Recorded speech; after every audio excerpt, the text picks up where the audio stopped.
दाउ जाना बिरलांगोन आं नोंनि खाथियाव सना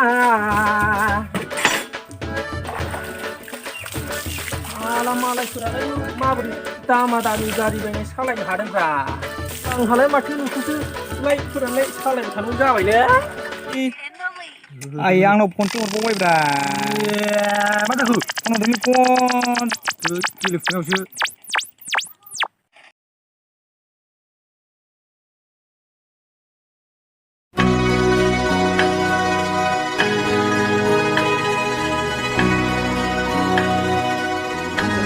खनसेल'ब्रा खनसेल' थेंजों थांनानै दानि आंना जाला दा लोगो बिदि जायो दायो उदै थां आंना सोरांनानै जाथारलायबाय बेरे फुंजारि केस मा जालायखिसो होनदों नोङो बे गलियाव मोसौआ मानो थाबाय थादों गाख्रायखायै सोरनिबा गलियाव मोसौ नुबावदो नोङो मावनाय गैया दांनाय गैया मबाइलखौनो देखुरमा होनसै आङो बे गथ'निखौ नोंसोर गायसै केस मालाबा मोसौ फानहरगोन आं सामफ्रामबो दावराव